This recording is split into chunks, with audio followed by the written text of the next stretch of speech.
Hello friends, welcome to Creative Medicine. In this lecture, we will learn about. Hello friends, let us now learn about the most important thing in this pediatric orthopedics, which is congenital talipes equino varus. See, congenital talipes equino varus. This is seen in 1 to 2 per 1000 live births. See, this is easily diagnosed. Diagnosis is not a problem here at all because you can easily visualize the deformity clearly. So here the deformity is actually, here what is happening is the ankle joint, there is a deformity. This talus, tali means ankle, so there is ankle joint deformity is present in congenital talipes equino varus. The deformities are given by the mnemonic cave. Okay, first C for cavus. This is cavus. You will see the foot to be highly arched like this. So it is high arched foot are also called as cavus. Okay, that is first deformity in CTEV. Second A is adduction. So what is this adduction? Here you know this is the leg, so this is adduction. Like movement towards the midline is adduction, right? So adduction mainly occurs at forefoot. Okay, it is occurring first, it is occurring at forefoot. So that means it is occurring at tallonavicular joint. Okay, this adduction is occurring at tallonavicular joint. Then V. What is V? V for varus. So where do you see this varus? Varus is seen at calcaneum. Okay, adduction is seen at tallonavicular joint, whereas varus is seen at calcaneum. Then E. E is for equinus.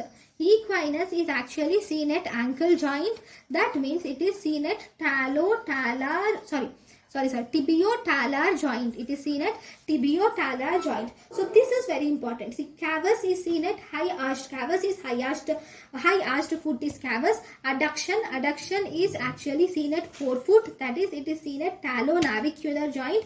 Varus is seen at calcaneal joint. Equinus is seen at tibio-talar joint, at the ankle joint, which is tibio-talar joint. Let me tell you again. So cavus is seen at high arched. It is high arched foot. Then we have adduction is seen at forefoot, that is tallonavicular joint. Then we have varus is seen at calcaneum, whereas equinus is seen at tibio-talar joint, that is at the ankle joint. So this is congenital talipes equino varus. So the child will have this deformity. With the help of the deformity, you can diagnose. Actually, in this child, most of the times now, because most of the deliveries are occurring in the hospitals, in a hospital delivery, the pediatrician will call the orthopedics. The pediatrician will diagnose this condition because of this deformity. The pediatrician will call the orthopedician once, and he says and he shows you the deformity. Then once you see all these four components in the baby, then you can tell that it is congenital talipes equino varus. But you will have to confirm it. For that, you can do X-ray. Okay, in the X-ray, you will have some angles which are important. See, first this is the tibia. Okay, this is the calcaneum. Okay, here you will have talus. Okay, now there is an angle you will have to see, that is between the talus and the calcaneum. So this is talus, this is calcaneum. Now you will have to see an angle. See, this is the along the long axis of talus, you will draw a line. Along the long axis of calcaneum, you will draw another line. So both these lines will intersect. And this angle which is formed is called as tallo-calcaneal angle. Okay, anywhere, even here, it will be same. Okay, this is tallo-calcaneal angle. This tallo-calcaneal angle, normally it is actually 30 to 35 degrees. But if this tallo-calcaneal angle is decreased in congenital talipes equino varus. Okay, so this is one angle which is seen. Where do you see it? This is in the AP view. It is actually 30 to 35 degrees. You see this angle in the AP view. The same angle if you see it in the lateral X-ray. In the lateral X-ray, the same angle if you see, it will be 25 to 50 degrees. See, this tallow-calcaneal angle can be seen both in AP view, anterior-posterior view and lateral view. If you see this angle in the anterior-posterior view, it is almost 30 to 35 degrees. If you see the same angle in lateral view, it is 25 to 50 degrees. Okay, so in both these cases, if it is in lateral angle, it is almost lateral view. In the congenital talipes equino varus, it will be reduced to almost 0. Whereas in anterior-posterior view, the tallow-calcaneal angle will be reduced in congenital talipes equino varus. So this is about the tallow-calcaneal angle.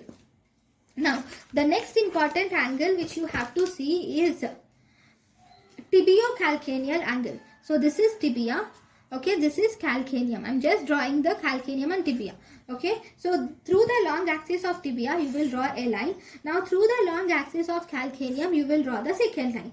Now, this angle which is normally formed here is actually 10 to 40 degrees. I didn't draw properly, but actually it will be 10 to 40 degrees. In equinus deformity, this angle is increased. It is actually tibio-calcaneal angle which is increased in equinus. In equinus, there is increase in tibio-calcaneal angle which is drawn through the tibia and the calcaneum. Then we have one more angle which is called as talus and first metatarsal angle. So for example, this is the calcaneum. Okay, this is the talus. Here you will have the first metatarsal here like this. Okay, so you will draw a line through the metatarsal, and this is talus. So you will draw a line going through the talus like this, and here you will have an angle. This angle should be 5 to 15 degrees normally in anterior-posterior view.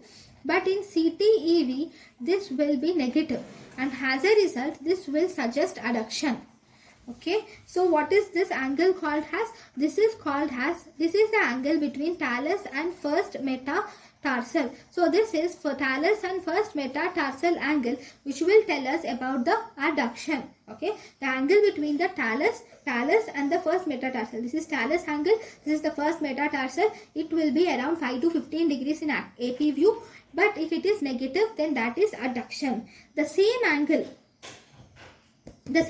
which is talus metatarsal angle, if you see in lateral view, normally it will be 0. But if this angle, normally it is 0, okay, in lateral view. But if this angle is more than 4 degrees convexity upwards, more than 4 degrees with convexity upwards, then you can tell it has, you can diagnose it as pes cavus. But if it is more than 4 degrees with convexity downwards, then you can diagnose it as pes planus. So this lateral X-ray, so the same talus first metatarsal angle in the lateral X-ray, if it is normal, then it will be 0. If it is more than 4 degrees with convexity upwards, then it is pes cavus. If it is more than 4 degrees with convexity downwards, then it is actually pes planus. Okay, so with all these angles, generally we don't do all these angles now.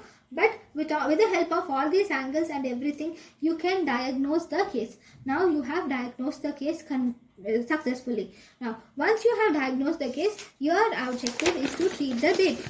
So, for treating the baby, you have a regimen which is called as kites. We have kites method and we have Ponseti method. Okay, this kites method the results of this kites method is not good. So as a result, we do not do this kites method. We do not follow this kites method now. Now we will follow this Ponseti method. What do you see in Ponseti method? This Ponseti method is actually followed worldwide, where the reduction is in the order of cave. That is, cavus is first reduced, followed by adduction, and varus are reduced simultaneously, followed by equinus is reduced. Okay, so how do you do this? So first you will reduce cavus. First you will reduce the cavus and apply the plaster of Paris solution. Plaster of Paris slab. After that, you will, once this cavus is reduced, then you will go to adductus and varus, and you will reduce adductus and varus and again apply plaster casts. Okay, and once these are reduced, then you will reduce the equinus and apply the plaster casts. So total 6 to 7 plaster casts are required to reduce all the deformities. Okay, but these casts should not be more than 10. They can go up to 10 but not more than 10. Equinus should be the last deformity to be treated. Okay, so this is about the Ponseti method. Now, once you do the Ponseti method, once the correction is achieved, now you have done it, the correction is achieved, then you will have to do maintenance. So in the maintenance, there are shoes which are available. There are two things. In the morning, okay, at night, first at night, you will have to put Dennis brown splints. For the child, you will have to put Dennis brown splint. They are nothing but the shoes will be present, but the shoes are attached to each other like this. Okay, so these Dennis brown splints are put to the child for in the night. This at the night time, the child has to put on this Dennis brown splint for almost 3 to 4 years. And in the daytime, we won't leave the child like that. Daytime we will ask them to wear the shoes. That is, there are some special shoes which are available called as CTEV shoes. The child has to wear this CTEV shoes once the child starts walking. What does this CTEV shoes mean? Here the outer margin is raised in the CTEV shoes. This is the outer margin. Outer margin is raised. Then there is no heel. There won't be any heel.